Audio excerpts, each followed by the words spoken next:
పాడినారు దేవా. ఈ యొక్క ఆరాధన కార్యక్రమంలో ఇంతవరకు కీర్తనలతో మేము స్తుతించి హృదయంలో గానం చేసి ఉన్నాం. వాక్య సందేశం కొరకు మేము సిద్ధపడుతూ ఉన్నాం.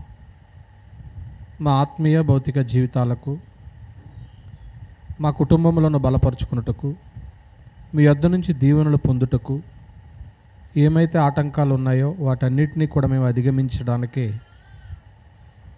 నీ వాక్యము ద్వారా తండ్రి ఆ మెలకువలు మేము తెలుసుకుని, లోపాలుంటే దిద్దుబాటు చేసుకుని, మీ చిత్తమును సంపూర్ణంగా నెరవేర్చేటువంటి వారంగా మమ్మల్ని ఉంచండి. బలహీనలు ఎవరినట్లయితే వారికి ఆరోగ్యం అనుగ్రహించండి. సమయోచితమైన జ్ఞానముతో మీ దాసునన్ను నింపి మీ పాత్రగా వాడుకున్నామని మా ప్రభువైన యేసుక్రీస్తు వారి పరిశుద్ధమైన నామంలో ప్రార్థించి వేడుకొనుచున్నాము పరమ తండ్రి, ఆమేన్. కూర్చో.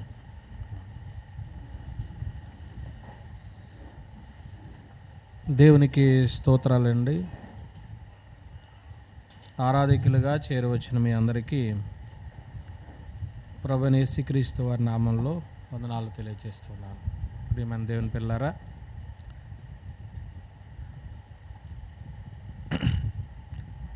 పరిశుద్ధ గ్రంథం మనందరి జీవితంలో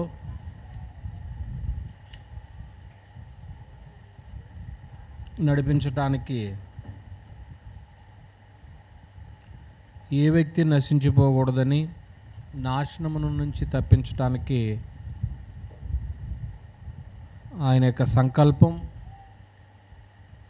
అలాగే ఆయన కుమారుడైన క్రీస్తు వారి యొక్క త్యాగం, నేడు పరిశుద్ధాత్ముడు రాసినటువంటి లేఖనాలు, ఇవన్నీ కూడా మనకు ఎంతగానో ఉపయోగపడుతూ ఉన్నాయి. ఇన్ని ఉన్నా మనుషులు తొలగిపోతూ ఉన్నారు. ఇన్ని జాగ్రత్తలు దేవుడు తీసుకున్నా ఎక్కడ మిస్టేక్ జరుగుతుంది అనేది మనము ఆయా కోణాల్లో నుంచి మనం ఆలోచన చేయొచ్చు. అయితే మనము ఏదైనా తోటలో జరుగుతున్నటువంటి సంగతులు ఆలోచన చేస్తున్నాం. వారికి ఉన్నటువంటి ఔన్నత్యం అంతా పోయింది. అలా పోవటానికే వారి జీవితంలో అంత నష్టం రుచి చూడడానికి మూలం ఏంటి, అది ఈరోజు మనం ఆలోచన చేద్దాం. ఏదైనా తోటలో మానవ పతనానికి మూల సూత్రం ఏంటి అనేది ఈరోజు పాఠం. ఇంతటి పతనానికి కారణం మనం తెలుసుకోకుండా ఏదైనా తోటలో నుంచి బయటికి సంగతులు తెలుసుకుంటాం, అది అర్ధరహితమైనది.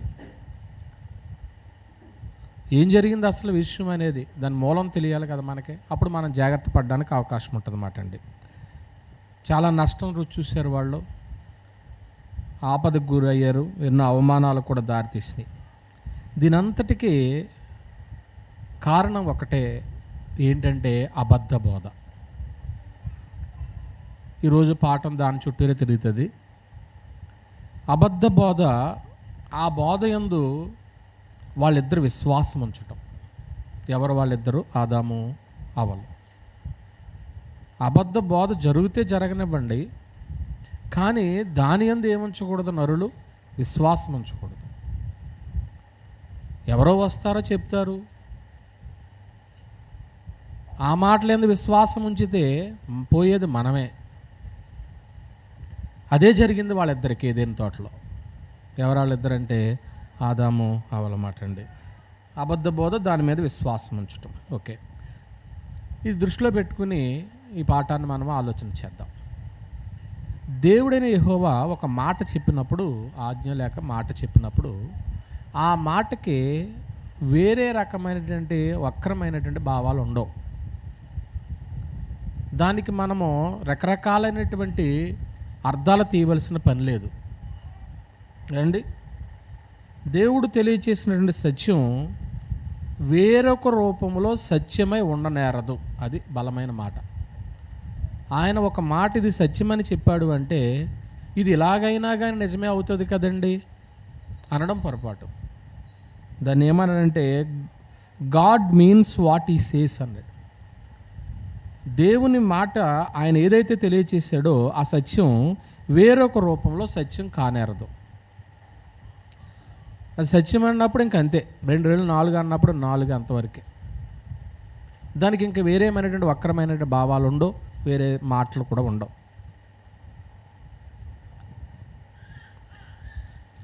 దేవుని కొరకు మానవుణ్ణి ఆయన నిర్మించుకున్నాడు. ఆయన నిర్మించుకున్నటువంటి మనిషి తన క్షేమం కోసం ఆయన తనతో పాటు నిత్యత్వంలో కూర్చోబెట్టుకోవాలని దేవుడు ఆలోచన చేశాడు. కాబట్టి మానవుని గురించి క్షేమంగా ఆలోచించేటువంటి వ్యక్తి ఇంకా సృష్టిలో ఇంకెవ్వరో దేవుని తర్వాత లేరు. నా గురించి బాగా మాట్లాడుతున్నాడు ఇతను అని అనుకుని మనం మోసపోతామేమో, కానీ తన క్షేమం కోసమో తన కొరకు సృష్టిలో నిర్మించుకున్నాడు దేవుడు. తనతో పాటు నిత్యత్వంలో తన ప్రక్కనే కూర్చోబెట్టుకోవాలనుకున్నాడు. అలాంటప్పుడు ఆయన ఎక్కువ మానవుడి గురించి ఆలోచిస్తాడా, మధ్యలో ఆదిలో వచ్చినటువంటి వ్యక్తి ఎక్కువ ఆలోచన చేస్తాడా అంటే దేవుడే ఎక్కువ ఆలోచించాడు. నిన్ను నన్ను కావాలని కోరుకున్నాడు కాబట్టి, తనతో పాటు కూర్చోబెట్టుకోవాలనుకున్నాడు కాబట్టి నిత్యత్వంలో. ఏమండి, ఈ విషయం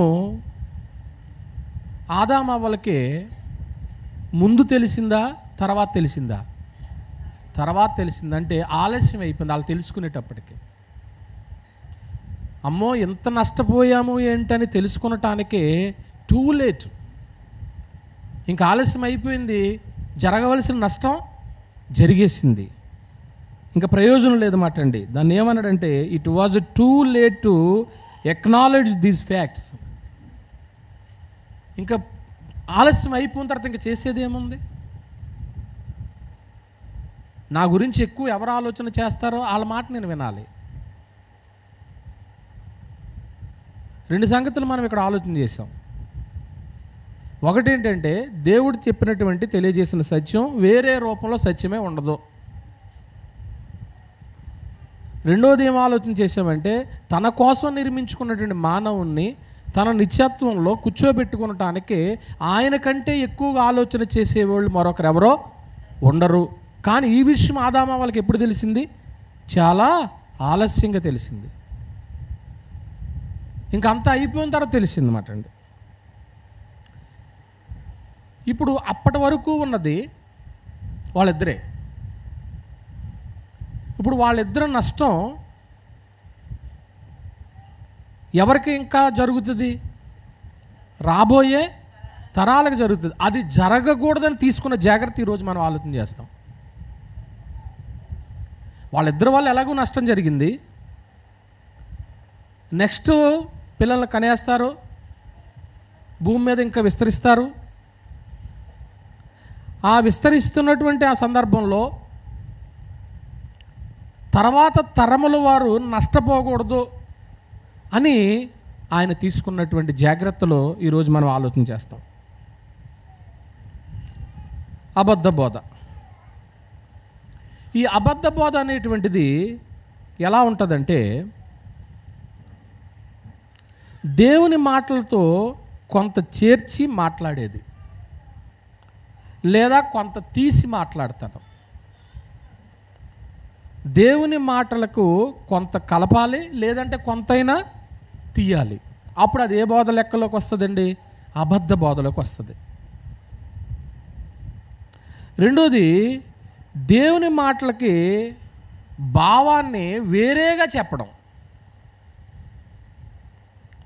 ఆయన ఉద్దేశాన్ని మార్చడం. మరో మాట ఏంటంటే తాత్కాలికమైనటువంటి సుఖాలను ప్రోత్సహిస్తుంది అబద్ధ బోధ. ఇప్పుడు నువ్వు ఇలా చేస్తే నువ్వు ఇంత బ్లెస్సింగ్ వచ్చేస్తుంది అన్నారు అనుకోండి, నమ్మేస్తారు. అది తాత్కాలికమైన సుఖమే. అది మేలు కీడుగా, కీడు మేలుగా చూపించేది. మనకి దేవుడు కీడని చెప్పింది, అబద్ధ బోధ ఎలా చూపిస్తుంది?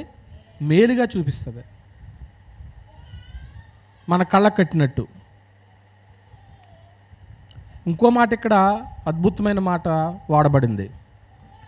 ఎవరైతే ఆ అబద్ధ బోధ వింటారో ఆ శ్రోతల్ని నమ్మించటానికి జ్ఞానయుక్తమైనటువంటి తియ్యని మాటలు వినియోగిస్తారట. జ్ఞానయుక్తంగానే ఉంటాయి, తియ్యగా ఉంటాయి ఆ మాటలు. ఏమండి, భ్రమపరిచేది, మోసగించేది. ఏదైనా తోటలో అవ్వ దగ్గరికి వాడినటువంటి ఆ అబద్ధ బోధలో ఈ సంగతులన్నీ ఉన్నాయండి. ఓకే, అబద్ధ బోధను బోధించటానికి అపవాది ఉపయోగించినటువంటి కొన్ని సాధనాలు చెప్తాను. నేను చెప్పేది అబద్ధ బోధ అన్నట్టే ఎవరంటారండి? ప్రతి వ్యక్తి గ్రంథం పట్టుకుని ఏమంటాడో తెలుసా? నేను బోధించే బోధ నాదే వాస్తవం అంటాడు. అలాంటప్పుడు ప్రజలు మోసపోతున్నారు. అందుకే ఇంట్రడక్షన్లో మీకు అన్ని సంగతులు నేను చెప్పవలసి వచ్చింది. ఇప్పుడు అపవాది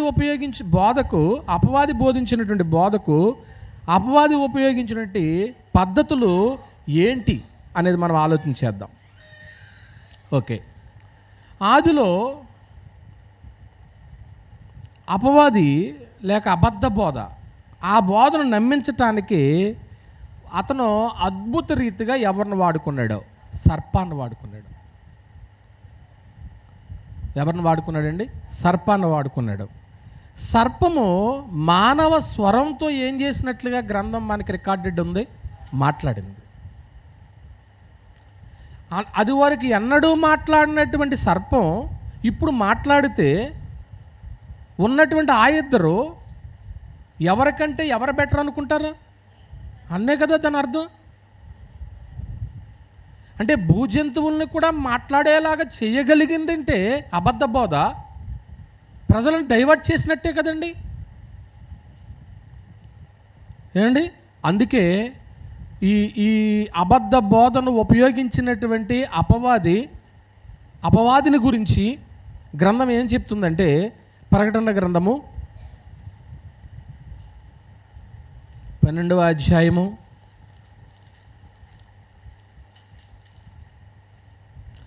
9వ వచనాన్ని మనం చూసినప్పుడు, కాగా చూసారండి, ఇద్దరే కాదండి, ముగ్గురే కాదండి, సర్వలోకమును మోసపుచ్చేవాడు అని రాయబడింది. సర్వలోకమును మోసం చేసేవాడు మాట అండి. అయితే కొందరు అపార్థం చేసుకుంటున్నట్లు సర్పం అనే భూజంతువు ఎవరు కాదు? సాతాను కాదు. సర్పం చూడగానే సాతాను వచ్చింది అనటానికి అవకాశం లేదు మాట అండి. ఇక్కడ ఈ మాట చెప్పడానికి నేను కూడా వెనకాడట్లేదు, అందరికి అవసరం ఈ మాట. ఏంటి మాట అంటే,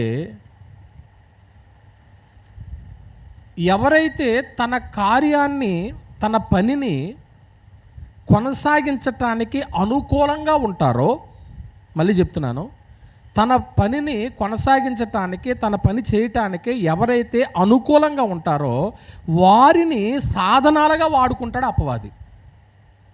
నా పాయింట్ అర్థం అవ్వలేదు అనుకుంటే ఇక్కడ మనం అందరం కూర్చున్నాం, మేమందరము కూడా వాక్యంలోనే ఉన్నామని అనుకుంటాం. ఎవరైతే తన పనికి సాధనంగా ఉపయోగపడతారో వాళ్ళ అంతరంగంలో ఏముందో ఎవరికి తెలుసు? అపవాదికి తెలుసు. తెలిసి ఆ వ్యక్తిని ఎలా వాడుకుంటాడో తన మాటలకు, తన పనికి సాధనంగా వాడుకుంటాడు. అక్కడ సాధనంగా ఎవరిని వాడుకున్నట్టుగా గ్రంథంలో ఉంది? సర్పాన్ని వాడుకున్నాడు. ఏమండి, ఇంకో మాట ఏంటంటే, ఆ సర్పానికి ఉన్నటువంటి జ్ఞానం, సర్పానికి ఉన్నటువంటి బలం ఎవరు ఉపయోగించుకున్నారు? అది సంగతి. అంటే ఇప్పుడు మనకు ఉన్నటువంటి బలం, మనకున్న జ్ఞానం ఏమో దాన్ని చెప్పడానికి మళ్ళీ మీరు బాధపడతారు. నీకు జ్ఞానం ఉంది లేదని నేను అనట్లేదు, నీకు బలం ఉంది లేదని నేను అనట్లేదు. నీ జ్ఞానాన్ని బట్టి, నీ బలాన్ని బట్టి తన వైపుకి తిప్పుకుని తనకు సాధనంగా ఏం చేసుకోవచ్చు? వాడుకోవచ్చు కదా. ఇప్పుడు ఏదేనులో జరిగినటువంటి సంఘటన ఏంటంటే, సర్పాన్ని తనకు సాధనంగా ఏం చేసుకున్నాడు? వాడుకున్నాడు. తనకు సాధనంగా వాడుకున్నాడు. ఏమండి, ఆదాము నేరుగా మోసంలో పడలేదు. తిమోతికి రాసినటువంటి మొదటి పత్రిక 2వ అధ్యాయము 13వ వచనాన్ని మనం చూసినప్పుడు, మొదట ఆదామును తర్వాత అవ్వయును నిర్మింపబడిన కారా, మరియు ఆదాము మోసపరచబడలేదు. చూసారా, ఆదాము మోసపరచబడలేదంటే అపవాది ఆదామును నేరుగా వంచలేకపోయాడు. ఇప్పుడు వంచలేకపోయాడు కాబట్టి ఎలా ప్లాన్ చేశాడు? అతని కౌగిట భార్యను ఏం చేసుకున్నాడు? మొదట లోపరుచుకున్నాడు. ఇప్పుడు అర్థమైంది నేను ముందు చెప్పిన పాయింట్కి. ఎవరైతే తన బలాన్ని, తన జ్ఞానాన్ని అపవాదికి సాధనంగా ఉపయోగిస్తారో, కొంచెం అవకాశం ఇచ్చిన అపవాది ఏం చేసుకుంటాడండి? మనల్ని సాధనాలుగా వాడేసుకుంటాడు. మరి ఇక్కడ ఆదాము మోసపరచబడలేదు అన్నప్పుడు అవ్వ ఎందుకు మోసపరచబడిందని మనకు అర్థమవుతుంది. మరి ఆవిడ ఒకవేళ ఛాన్స్ ఇచ్చిందేమో. ఇప్పుడు నేరుగా ఆదాము దగ్గరికే కదండి అపవాది వెళ్ళాడు. వెళ్ళినప్పుడు ఆదాము ఏం చేయబడలేదని మనకు లిఖితం చేయబడింది, మోసపరచబడలేదు. కానీ ఇప్పుడు తన కౌగిట్టులో ఉన్నటువంటి భార్య ద్వారా ఆదామును ఏం చేయగలిగాడు? వంచగలిగాడు. నీ వల్ల పని అవనప్పుడు నీ భార్య ద్వారా నిన్ను పడగొట్టచ్చు, లేకపోతే భర్త ద్వారా భార్యను పడగొట్టచ్చు, కుటుంబంలో ఎవరో ఒకరి ద్వారా కుటుంబాన్ని నాశనం చేయొచ్చు. నువ్వు యథార్థంగా ఉండట్లేదని నేను అనట్లేదు, ఉంటున్నావు. కానీ ఏదో ఒక రూపంలో ఎవరో ఒకరిని సాధనంగా వాడుకుంటున్నాడు. కొరింథీయులకు రాసిన 2వ పత్రిక 11వ అధ్యాయము 2వ వచనాన్ని మనం చూసినప్పుడు, దేవాశక్తితో మీ ఎడల ఆసక్తి కలిగి ఉన్నాను, ఎందుకనగా ఒక్కడే పురుషునికి అనగా క్రీస్తుకు సమర్పించాలని నేను ప్రదానం చేసి తిని. కానీ అదండి, సర్పము తన కుయుక్తి చేత ఆమెను ఏం చేయగలిగింది? మోసం చేయగలిగింది. ఆదామును ఏం చేయలేకపోయింది? మోసపరచలేకపోయింది. మరి ఇప్పుడు ఆదామును వంచాలంటే ఎవరు కావాలా? ఇప్పుడు ఆదామును పడగొట్టాలి, ఆదామును అబద్ధ బోధ వైపు తిప్పాలి. ఇప్పుడు ఎవరు కావాలి? మరి ఎవరు లేరుగా సృష్టిలో ఇంకా. ఇప్పుడు మీరు అర్థం చేసుకుంటున్నారా? అంటే ఇప్పుడు ఎవరో ఒకరిని అపవాది ఎలా వాడుకుంటాడో అతను వాడుకున్నటువంటి సాధనం మొట్టమొదటి అది. ఇంకా రెండో సాధనం ఏంటో చూస్తాం. అబద్ధ బోధను బోధించడానికి అపవాది ఉపయోగించేటువంటి పద్ధతుల్లో ఓ పద్ధతి మీకు చెప్పాను. సర్పాన్ని ఉపయోగించుకున్నాడు అద్భుత రీతిగా తన బోధను నమ్మించడానికి. అప్పటిదాకా మాట్లాడినటువంటి సర్పం మానస్వరంతో ఏం చేయగలిగింది? మాట్లాడగలిగిన సందర్భం చూసాం. అయితే అపవాది సర్పం కాదు, అంతే కదా చెప్పాను, సర్పం కాదు. సర్పాన్ని ఏం చేసుకున్నాడు? వాడుకున్నాడు. ఇప్పుడు తన అపవాది సర్పం బలం కలిగిన వ్యక్తే, కుయుక్తి కలిగిన వ్యక్తే. అందుకనే పాముల వల్ల ఎలా ఉంటాడో వివేకంతో ఉండమన్నాడు. అంటే అంత కుయుక్తి కలిగిన ఆ బలాన్ని, ఆ జ్ఞానాన్ని ఎవరికి సాధనంగా వాడుకున్నాడు? తనకి సాధనంగా. తన బోధ బయటికి ఎలాగెళ్ళాలి? తన బోధ బయటికి వెళ్ళాలంటే కుయుక్తైనడు కావాలా, తన బోధ బయటికి వెళ్ళాలంటే జ్ఞానం కలిగినోడు కావాలా, తన బోధ బయటికి పబ్లిసిటీ అవ్వాలంటే ఎవరో ఒకరిని తనకి ఒక పబ్లిక్ ఫిగర్ కావాలా. అటువంటి వ్యక్తి అయితేనే సమాజం వింటది. నీవు నేను చెప్తే సమాజం ఎలాగింటుంది? నేను ఏదో సత్యం చెప్తున్నాను, వాక్యం చెప్తున్నానంటే నీ మాట నా మాట ఎవరు వింటారు? ఒక పబ్లిక్ ఫిగర్ కావాలి, అందరికీ నోటెడ్ పర్సన్ కావాలి. ఆ వ్యక్తి మాట్లాడితే అది నిజమవుతుంది, అది అబద్ధమైన నిజమవుతుంది. ఎన్నడూ మాట్లాడినటువంటి సర్పం మాట్లాడినప్పుడు ఆశ్చర్యపోయారు కదా వాళ్ళు. కానీ ఎంత ఆశ్చర్యపోయినా కానీ ఆదామును ఏం చేయలేకపోయాడు? మోసపోయాడు. నువ్వు నేను అలాగే ఉండాలి, స్ట్రాంగ్గా. మోసపరచలేదు కాబట్టి ఇప్పుడు తనని మోసం చేయటానికి నేరుగా తన కౌగిట్లో ఉన్నటువంటి తన భార్యని ఏం చేశాడు? సాధనంగా వాడుకున్నాడు. ఎంత బాధాకరమైన పరిస్థితి. చెప్పుకుంటాక సులువుగానే ఉంటుంది, కానీ భార్య భర్తను మోసం చేసిందంటే కొన్ని మన సోషల్ మీడియాలో చూస్తున్నాము. సొంత భార్యలే భర్తను ఏం చేసేస్తున్నారు? చంపేస్తున్నారే. మరి ఇటువంటి పరిస్థితుల్లో ఎలాగ మనం నమ్మగలం? ఇదిగో ఆ రోజు జరగలేదా? ఇది ఏదైనా జరిగినటువంటి పరిస్థితి కాదా? అయినా కానీ ఎంత జ్ఞానం కలిగినటువంటి వ్యక్తిగా ఇతనిని కూడా, ఆదామును కూడా ఏం చేసుకోగలిగాడు అపవాది తన వైపుకి? అంటే ఇద్దరూ ఏం చేయబడ్డారు ఇప్పుడు? అంతే సంగతి. ఆదాము సహా అపవాదికి ఏమైపోయాడు? లోబడిపోయాడు. అంటే ఇప్పుడు తను ఉపయోగించిన సాధనం పదును బాగున్నట్టుంది కదా. ఇక రెండో పద్ధతి ఏంటో చూద్దాం. ఇక అబద్ధ బోధన బోధించడానికి అపవాది ఉపయోగించిన రెండో పద్ధతి లేక రెండో ఏర్పాటు ఏంటంటే, కొంత సత్యాన్ని కొంత అబద్ధముతో బోధించడం. ఎలాగో చూద్దాం. కొంత సత్యాన్ని కొంత అబద్ధంతో కలిసి ఏం చేయాలా? బోధించాలి. ఏమండి, ఇది ఎలా ఉంటుందంటే,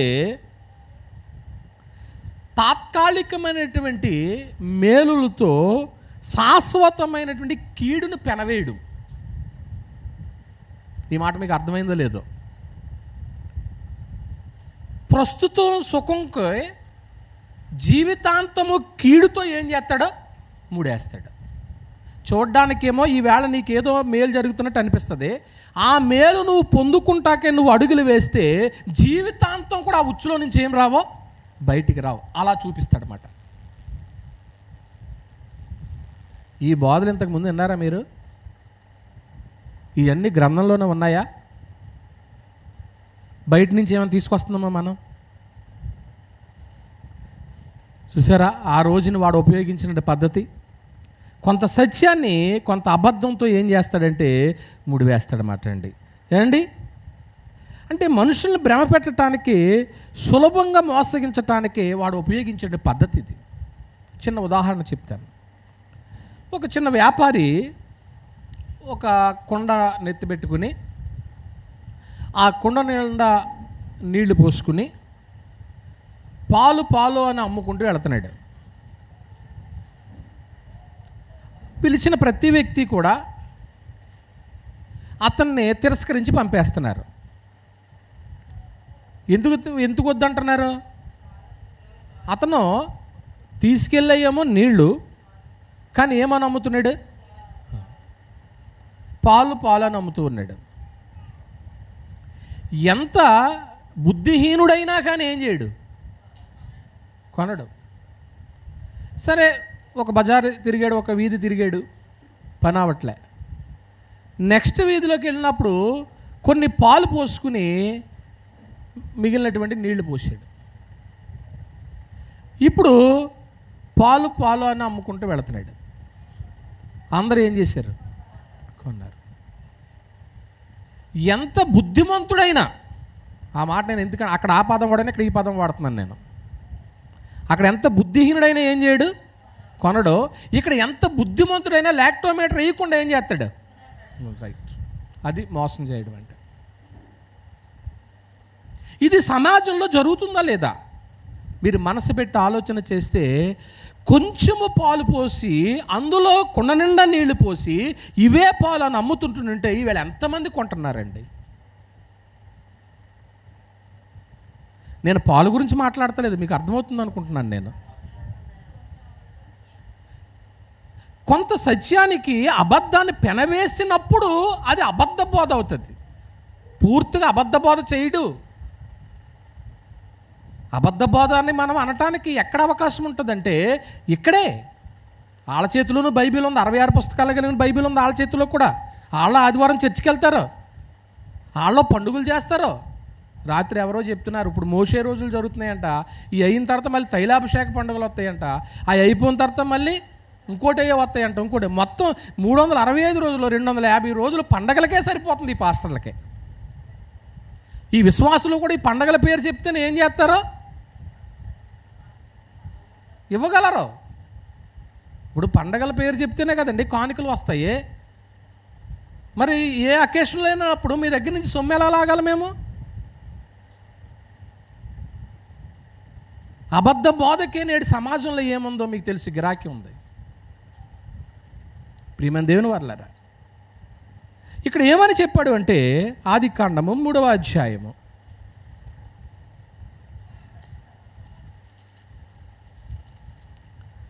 4వ వచనాన్ని మనం చూసినప్పుడు, సర్పము చూసారా, మీరు చావనే చావరు, ఒకటే మాట, ఒక ప్రశ్నతో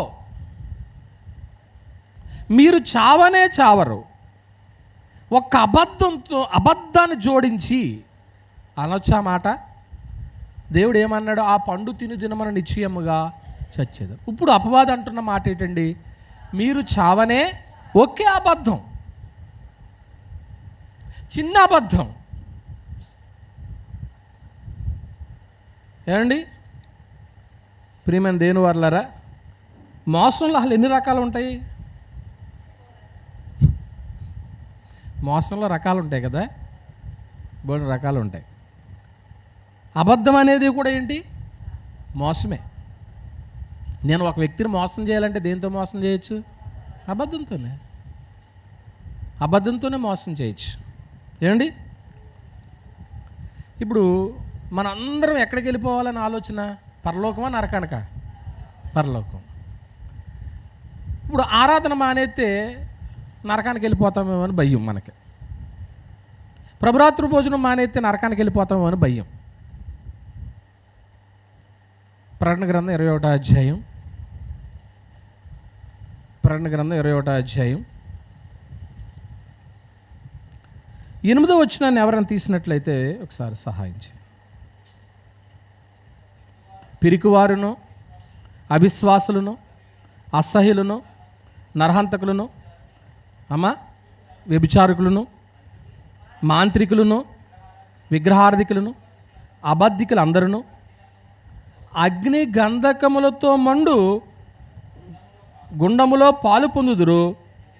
ఇది రెండవ మరణం అంటే నరకమని. అంటే ఇప్పుడు నరకంలోకి వెళ్ళేవాళ్ళు నరహత్య చేసిన వాళ్ళే వెళ్తారా? అబద్ధం ఆడినోడు కూడా వెళ్తారా? వీళ్ళిద్దరు అక్కడే ఉంటారు. ఆడు హత్య చేశాడు కాబట్టి ఆడు నరకంలోకి పోతాడో, నేను చిన్న అబద్ధమే ఆడాను కనుక నేనేమి పాపం చేయలేదు అనుకుంటానికి అవకాశం లేదు. అబద్ధం ఆడిన వ్యక్తి కూడా అదే ప్లేస్లో ఉన్నాడు, నరహత్య చేసిన వ్యక్తి కూడా అదే ప్లేస్లో ఉన్నాడు. మరి ఇప్పుడు అబద్ధ బోధ చెప్పేటువంటి అపవాది యొక్క అనుచరులు వాళ్ళ నిత్యగమ్యం ఏంటో గ్రంథం తేటగా తెలియచేస్తుంది. ఇక్కడ దేవుడు అన్న మాట ఏంటండి? మీరు పండు తిను దినమని నిశ్చయముగా చచ్చేదారు. అబద్ధ బోధకి ఏం జోడించాడు వాడు? మీరు అంటే ఇప్పుడు ఈ మాట అనొచ్చా అనకూడదో కానీ అనొచ్చు అనుకుంటున్నాను. దేవుణ్ణి అడ్డు పెట్టుకుని ఏం ఆడాడు అంటే, దేవుణ్ణి అడ్డు పెట్టుకుని కూడా అబద్ధం ఆడతారా? దేవుణ్ణి అడ్డు పెట్టుకుని కూడా అబద్ధం ఆడాడు. మీరు చావనే చావరు. ఇంకా మీ కళ్ళు ఎలాగుంటాయి? ఆదికాండము చూడండి 3వ అధ్యాయం చదివారు కదా, 4వ వచనంలో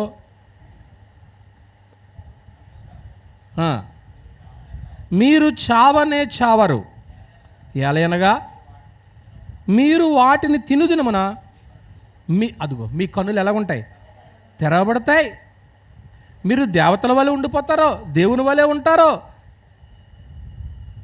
అనే సత్యం అని వాళ్ళకి చెబుతున్నాడు. అది అబద్ధం. అది ఏమండి అబద్ధ బోధ కేవలం ఆ అబద్ధపు మాట మూటలేనండి, వాస్తవాలు కాదండి. ఎందుకంటే ఇక్కడ ఒక బలమైన మాట చెప్పాలి. ఏ వ్యక్తి కూడా మోసం చేయటానికి అంత సులభంగా మోసపోడండి. మనుషులు కదా జ్ఞానం కలిగిన వాళ్ళు. ఇప్పుడు ఆ వ్యక్తిని మోసం చేయాలంటే చాలా జ్ఞానయుక్తమైన తీయని మాటలు ఏం చేయాలా? చెప్పాలి. చాలా తీయని ఎన్ని రోజులు ఏదేనులో ఎన్ని రోజులు వీళ్ళ సంభాషణ జరిగిందో గ్రంథంలో మనకు చెప్పలేదు. కానీ ఆదాము 930 సంవత్సరాలు బతికాడు. 1 సంవత్సరం పట్టిందా, 2 ఏళ్ళు పట్టిందా, 3 ఏళ్ళు పట్టిందా, 10 ఏళ్ళు పట్టిందా, లేకపోతే 100 సంవత్సరాలు పట్టిందో మనకు తెలియదు. కానీ ఒక్క రోజులో అయితే జరిగింది మాత్రం కాదు. ఒక మనిషిని మార్చడం అంత సులువా? నేను ఇంత బోధ చెప్తాను, ఈ బోధ ఇంకొకరికి చెప్పి మీరు మార్చండి. అవతల వ్యక్తి మారడం సులువా కష్టమా? అదే అబద్ధ బోధ, కొంచెం సత్యానికి కొంచెం అబద్ధం జోడించండి, మనుషులకి ఎలా ఉంటుంది? తీయగా ఉంటుంది, తీయగా ఉంటుంది. ప్రియమైన వారులారా, ఇక్కడ అపవాది ఉపయోగించినటువంటి సాధనం కూడా అదేనండి. అందువల్ల సత్యాన్ని అబద్ధాన్ని కలిపి చేర్పినటువంటి బోధ ఎక్కడ జరిగింది? ఏదేనులో జరిగింది. దేవుడు అన్న మాటకి ఏం జోడించాడు? జస్ట్ ఒక్క మాటే, ఒక్క మాటే. ఇప్పుడు మీరు ప్రభురాత్రి భోజనం తీసుకోండి మనం అంటాం, మిగిలిన వాళ్ళు ఏమంటారు? తీసుకోకపోయినా పర్వాలేదు అంటారు. ఇప్పుడు వాళ్ళు కూడా ప్రభురాత్రి భోజనం తీసుకుంటారు, మనమో తీసుకుంటాం. వాళ్ళు తీసుకునేది ఎన్నిసార్లు? సంవత్సరానికి 1, 2 లేకపోతే నెలకు ఒకసారి. మరి దీనికి దానికి ఏంటి తేడా? అది బోధ కదా, ఇది బోధ కదా. చూసారా, అబద్ధ బోధ అనేది మనుషులు గ్రహించాలి. అదొక్కటే కాదండి, అనేకమైన సంగతులు. నువ్వు మారు మనసు పొందితే చాలు అంటాడు ఒక ఆయన. కానీ బైబిల్ ఏం చెప్తుంది? మారు మనసు పొందాలి, యేసుక్రీస్తు దేవుని కుమారుడని ఒప్పుకోవాలి, పాప క్షమాపణ కొరకు ఏం పొందాలా? బాప్తిస్వం పొందాలి. ఇన్ని సంగతులు ఉంటాయి. ఏమండి, 2 సంగతులు ఈరోజు మనం నేర్చుకున్నాం. ఒకటి ఏంటంటే, అబద్ధ బోధన ఉపయోగించడానికి అపవాదం ఉపయోగించిన పద్ధతి ఏంటంటే, తన జ్ఞానాన్ని తన బలాన్ని కూడా అపవాదం ఉపయోగించాడు. ఎవరినో సాధనంగా వాడుకున్నాడు? అవసరమైతే నిన్ను నన్ను కూడా ఎలా వాడుకుంటాడు? సాధనంగా. నువ్వు సాధనంగా అతను చేతిలో పడకో, నేను కూడా పడకూడదు. రెండో పద్ధతి ఎలాగ ఉపయోగిస్తాడంటే, కొంత సత్యాన్ని కొంత అబద్ధంతో ఏం చేస్తాడు? బోధిస్తాడన్నమాట అండి. తాత్కాలికమైనటువంటి మేలు చూపించి శాశ్వతమైన కీడది.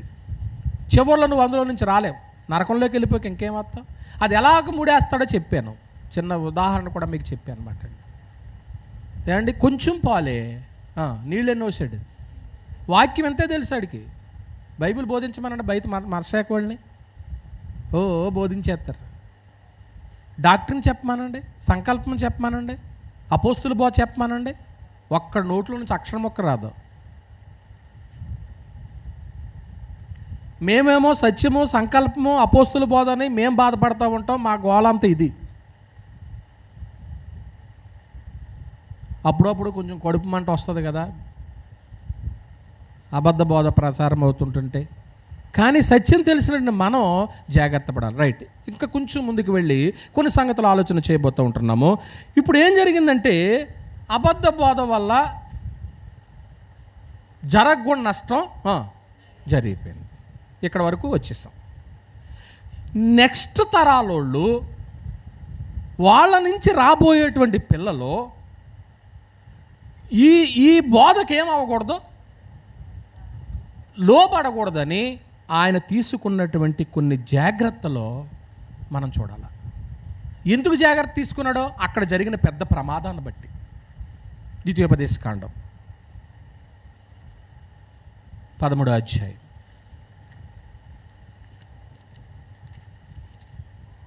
ద్వితీయోపదేశకాండము 13వ అధ్యాయము.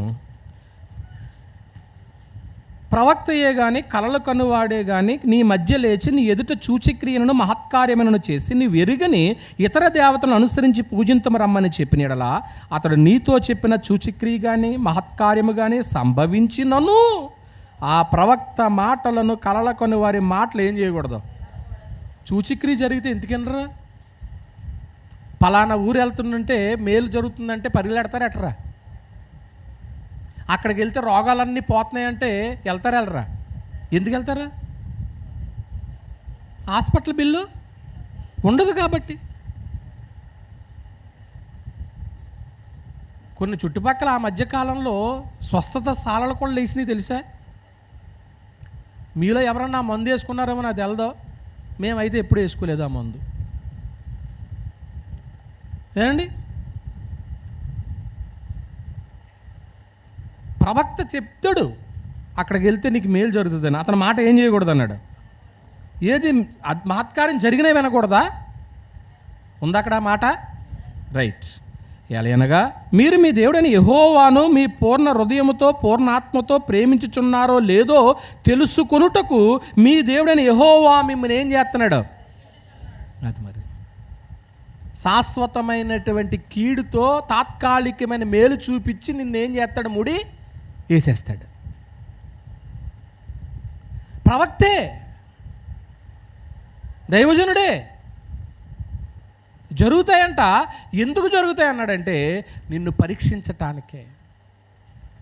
రాబోయే ఇశ్రాయేలు ప్రజలు తిరిగి మళ్ళా అబద్ధ బోధకు పడిపోకుండా ఉండటానికే ముందుగా జాగ్రత్తలు తీసుకున్నాడన్నమాట అండి. మీరు మీ దేవుడైన యెహోవాకు లోబడి ఆయనకే భయపడి ఆయన ఆజ్ఞలను అనుసరించి ఆయన మాట విని ఆయన సేవించి ఆయన హత్తుకొని ఉండాలి. నీవు నడవవలెనని నీ దేవుడైన యెహోవా నీకు ఆజ్ఞాపించిన మార్గములో నుండి నిన్ను తొలగించినట్లు ఐగుప్తు దేశంలో నుండి మిమ్మల్ని రప్పించి దాస్య గృహములో నుండి మిమ్మల్ని విడిపించిన మీ దేవుడైన యెహోవా మీద తిరుగుబాటు చేయుటకు మిమ్మల్ని ప్రేరేపించిన కనుక ఆ ప్రవక్తమేమి కలలు కనువారినేమి మరణశిక్ష అట్లు నీ మధ్య నుండి ఆ చెడుతనమని ఏం చేయి.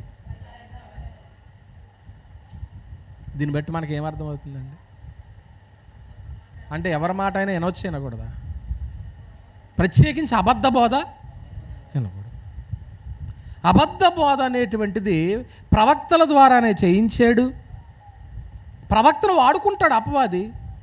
ఇప్పుడు మీరు మామూలుగా మీరు మోసపోరని నేను అనుకుంటున్నాను. నేను సాధారణంగా నిలబడ్డాను. ఒక ఆయన ఒక పెద్ద అంగి వేసుకుని వచ్చాడు అనుకోండి, మీ దృష్టి అంత ఎటు మలుతుంది? అంగి అయ్య గారి మీదకి మలుతుందా? మలదా? ఇప్పుడు ఆయన చెప్పిన బోధ మీద మీ దృష్టి ఉంటుందా? ఉండదా? అది మొన్న మీటింగ్కి వెళ్ళాం మేము. మొత్తం స్టేజ్ అంతా అంగి అయ్యగారులు ఉన్నారు. ఒక్కరు కూడా ఒక విలువైన మాట చెప్పలేదు. చూసాం మేము, చెప్తారేమో అనుకుని. ప్రియమైన దేవుని పిల్లారా, అంటే ఇక్కడ ఇంకో సంగతి కూడా మీకు చెప్తానండి. 7వ వచనం నుంచి కొన్ని సంగతులు ఉన్నాయి, నేను చదువుతున్నానండి. మీ తల్లి కుమారుడే కానీ, నీ సహోదరుడే కానీ, నీ కుమారుడే కానీ, నీ కుమార్తె, నీ కౌగిట భార్యే కానీ, నీ ప్రాణ స్నేహితుడే కానీ, భూమి యొక్క ఈ కొన మొదలుకొని ఆ కొన వరకు నీకు సమీపముగా నుండినను నీవు దూరముగా నుండినను నీ చుట్టూ నుండి జనములు దేవతలలో నీవును నీ పితరులను ఎరిగిన ఇతర దేవతలను పూజించమ రమ్మని రహస్యముగా నిన్ను ప్రేరేపించిన వారి మాటకి ఏం చేయకూడదు? సొంతోళ్ళ మాట వినకూడదా? ఉందక్కడ మాట. సొంత వాళ్ళు చెప్పి రహస్యంగా ఎవరికి కనపడకుండా నేను తీసుకొచ్చి అతను వచ్చి అన్నారనుకోండి, అప్పుడు ఏం చేస్తారు మీరు? ఇక్కడే కారు కట్టిస్తాను, కారులో తీసుకెళ్తాను, అక్కడ నీకు చేయవలసినటువంటి అన్నీ ఏం చేస్తానో చేయించేస్తాను, మళ్ళీ వాళ్ళు ఎవరికి కనపడుకోకుండా సాయంత్రం పూట నేను ఏం చేస్తానో తీసుకొచ్చేస్తాను, మళ్ళీ మీ పాస్టర్ గారికి కూడా తెలియనివ్వను అన్నారు అనుకుంటే అప్పుడు మీరు ఏం చేస్తారు?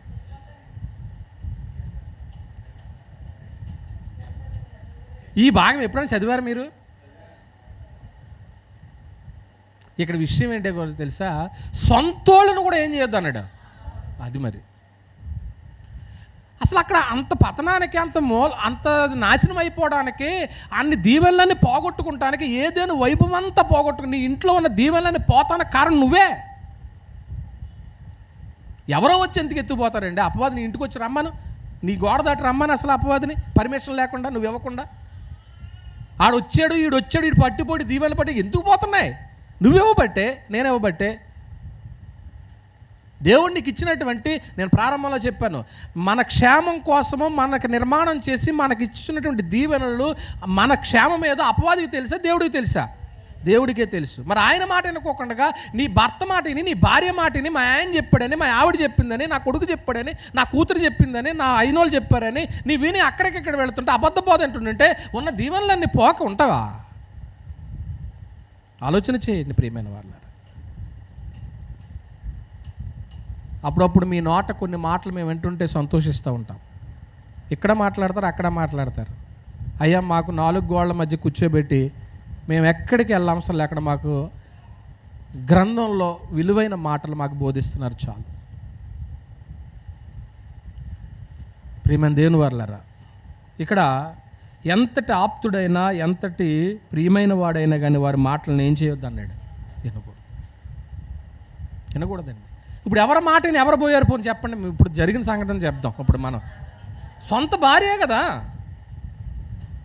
సొంత భార్య ఈవేళ ఆరాధనకు వద్దు మన ఇద్దరం మానేద్దాం అని అందనుకోండి, భర్తకి వెళ్ళాలని ఉందనుకోండి, ఏం చేస్తాడు చెప్పండి? భార్య మాట వినాలి.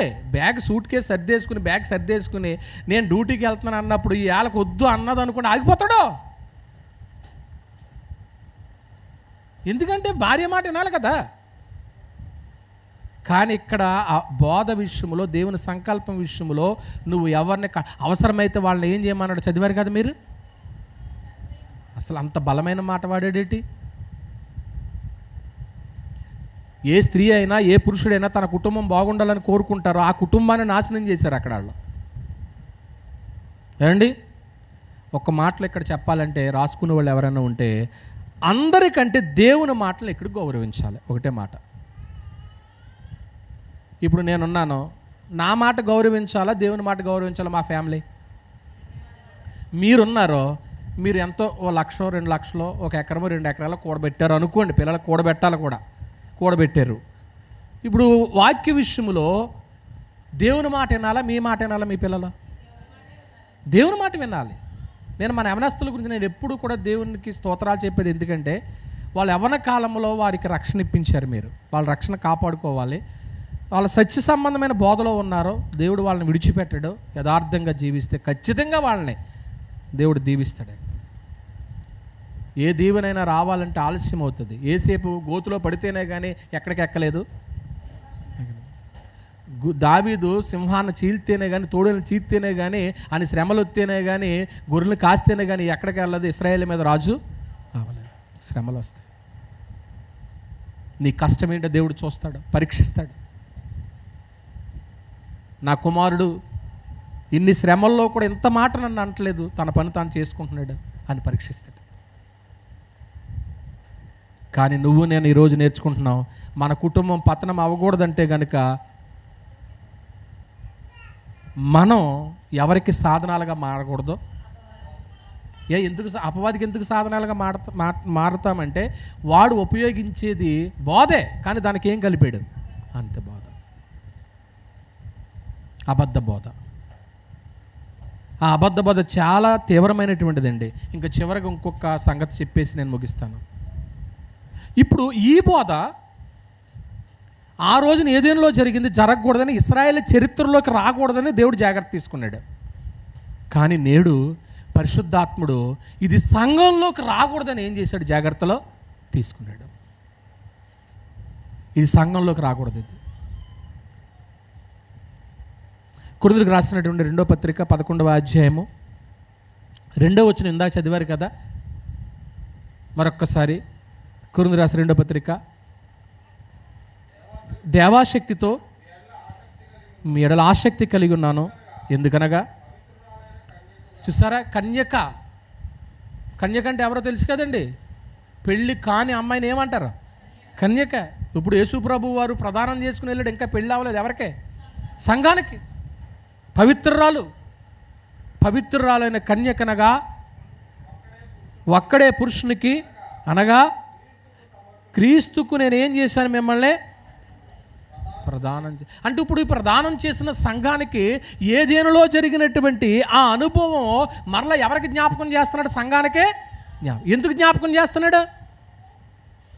మీరు మీ పిల్లలకే పూర్వీకులు, మీ బంధువుల్లో ఎవరైనా మీకు నష్టం జరిగించారనుకోండి, వాళ్ళని అప్పుడప్పుడు ఏం చేస్తూ ఉంటారు? ఒరే పలానోళ్ళ వల్ల మన ఆస్తి ఏమైంది? పోయింది. పలానోళ్ళ వల్ల మనం ఇలాగ అయిపోయామని గుర్తు చేస్తారు, చేయరా? ఇప్పుడు ఏదైనా అనుభవాన్ని మళ్ళీ ఎక్కడ జ్ఞాపకం చేస్తున్నాడు? ఇక్కడ సంఘానికి జ్ఞాపకం చేస్తున్నాడు. తెస్సలోనికి రాసినటువంటి 2వ పత్రిక 2వ అధ్యాయము 9 నుంచి వస్తున్నాం. నశించుచున్నవారు తాము రక్షింపబడుటకై సత్య విషయమైన ప్రేమను అవలంబింపబోయారు గనుక వాని రాక.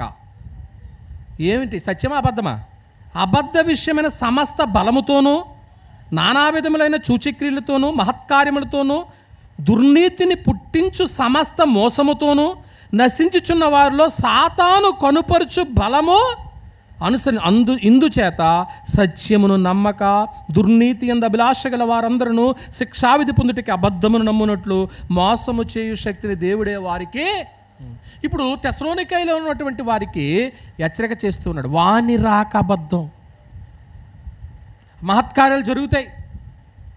ఏదేనులో చాలా మహత్కార్యాలు జరిగినట్టుగా చూపించాడు.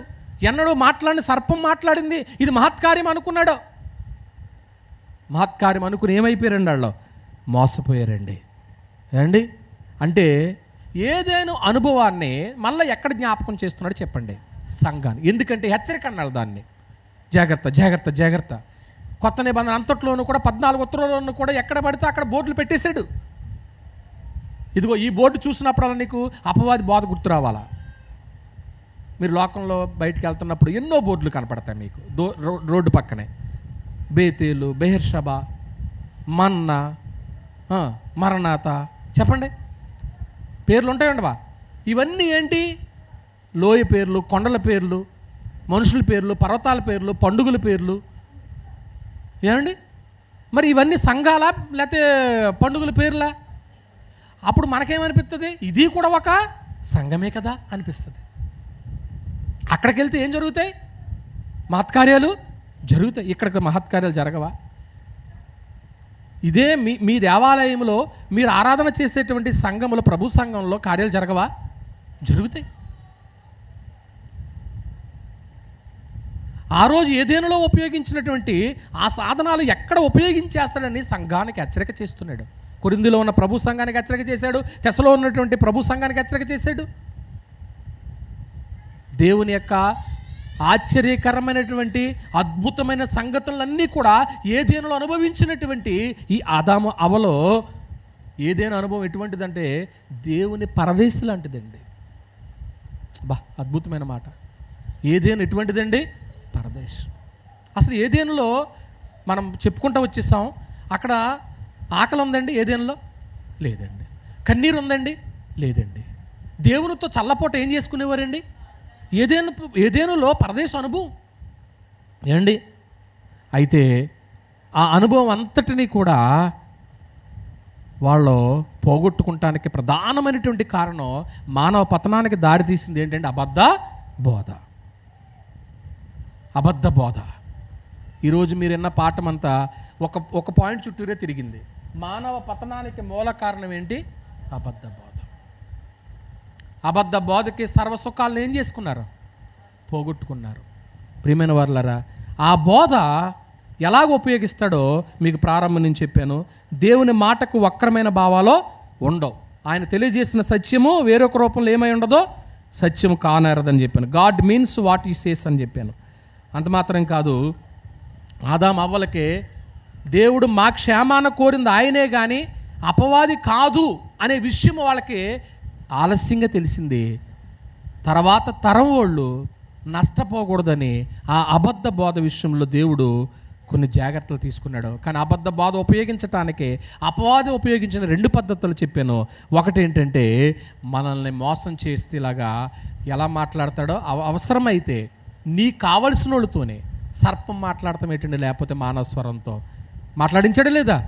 మాట్లాడించాడండి. మనను కూడా ఒకవేళ ఉపయోగించుకుంటాడేమో. జాగ్రత్త సుమ. ఒకవేళ నువ్వు దొరకలేదంటే నీ కౌగిట నువ్వు ప్రేమించిన వ్యక్తితోనే ఏం చేయొచ్చు? నిన్ను మోసం చేయొచ్చు. ఆడు ఎలాగైనా ఉపయోగించుకుంటాడు. రెండో సంగతి ఏం చెప్పానంటే, కొంత సత్యంతో కొంత అబద్ధాన్ని ఏం చేస్తాడు? ముడేస్తాడు. మేలు చూపిస్తాడు. కొంచెం మేలు జరుగుతుంది, వెళ్ళామంటే శాశ్వతమైన కీడు జరుగుతుంది అన్నమాట అండి. అది కొంచెం మేలు. పాలు ఇన్నే ఉంటాయి కానీ నీళ్ళు ఎన్ని ఉంటాయి? ఎక్కువ ఉంటాయి.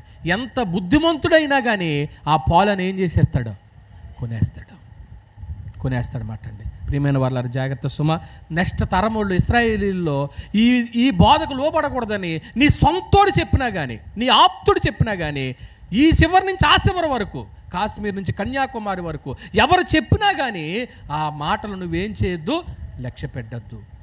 ఏ మాత్రము నిస్సందేహంగా వాళ్ళని తృణీకరించేయి. రక్త సంబంధం ఉంటే ఉంటుంది, మాట్లాడితే మాట్లాడతారు. బోధ విషయంలో మటుకు ఖచ్చితంగా ఉండని చెప్పేశాడు.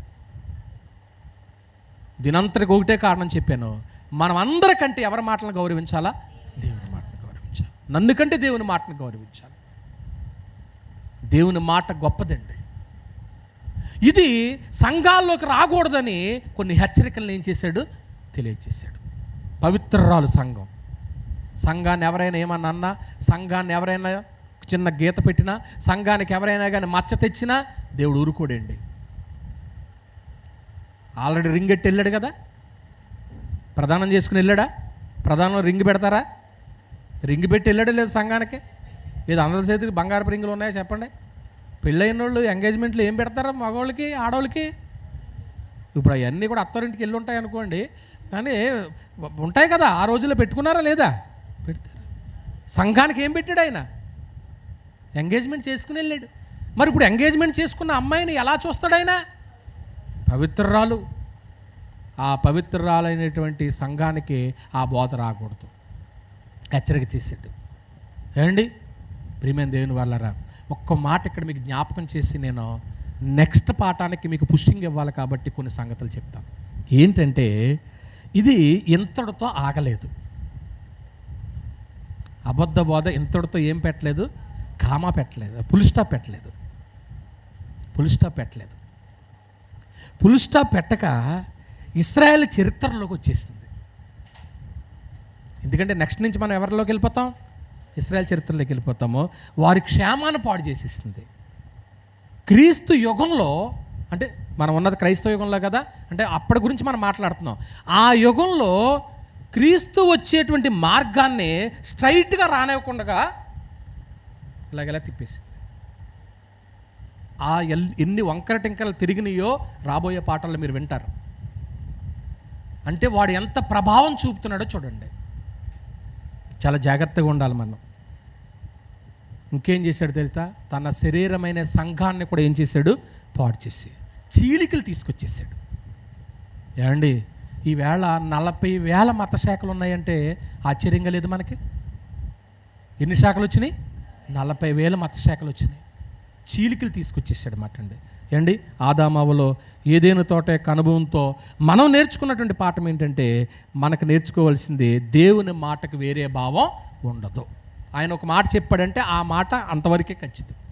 దానికి మన సొంత ఆలోచన, సొంత జ్ఞానమో మనం ఏమాత్రం కలపకూడదు. వార్తలు ముగించే ముందు విశేషాలు మరొకసారి. మొట్టమొదట మానవ నివాస యోగ్యానికి ఏదేను దేవుడు పెడితే, ఆ ఏదేను ఎవరి తోటతో మనం పోల్చాం? సొలొమోను తన వైభవం అంతటితో ఉపయోగించుకున్నటువంటి ఆ తోట దేనితో పోలిక కాదు? ఏదేనుతో పోలిక కాదు. రెండవది, ఏదేను తోట నుంచి శస్త్రచికిత్స ప్రారంభమైంది చెప్పాను. సాటి అయిన సహాయం లేనప్పుడే ఆదాము గారు జంతువులకి ఏం పేర్లు పెట్టాడు. ఏదేనులో పాప మరణముల నియమం అనేటువంటి చట్టము అక్కడి నుంచే ప్రారంభమైందని చెప్పాను.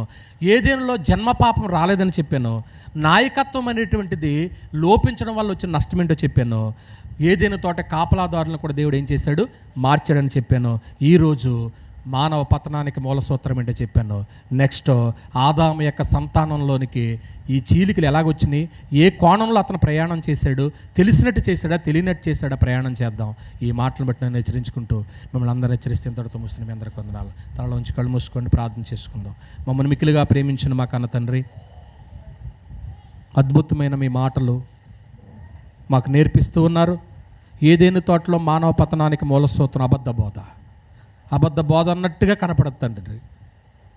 సత్యానికి అసత్యాన్ని పెనవేసి తాత్కాలికమైనటువంటి మేలుకు శాశ్వతమైన కీడు చూపించి దూరం చేయడం, అలా పతనం అయిపోయినటువంటి ఆ కుటుంబం ఎంత నష్టపోయారో, తిరిగి ఆ నష్టం మరలా ఇశ్రాయేల్ చరిత్రలో రాకూడదని, సంఘంలోనికి రాకూడదని మీరు ఎంత జాగ్రత్తలు తీసుకున్నారో రాబోయే రోజుల్లో మేము చూస్తాం తండ్రి. క్రైస్తవ యుగంలోనికి ప్రవేశించేసింది అబద్ధ బోధ. దయగల తండ్రి, క్రీస్తు యొక్క రాకకు అంతరాయం కలిగించింది అబద్ధ బోధ. అపవాది తాను చేసే ప్రతి ప్రయత్నం ఈ పోరాటం ఎంత దాకా సాగుతుందో మా కుటుంబాలను మేము జాగ్రత్తగా కాపాడుకుంటూ సత్యమైనటువంటి సంఘంలో నీ పిల్లలు ఆరాధన చేస్తూ వారి కుటుంబాలను కాపాడుకుంటున్నారు. వారి చుట్టూ నీ భద్రత ఉంచండి. మిగతా మేలుకరంగా మార్చమని మా ప్రభువైన యేసుక్రీస్తు వారి పేరటి ప్రార్థన అడుగుచున్నాను తండ్రి. ఆమేన్.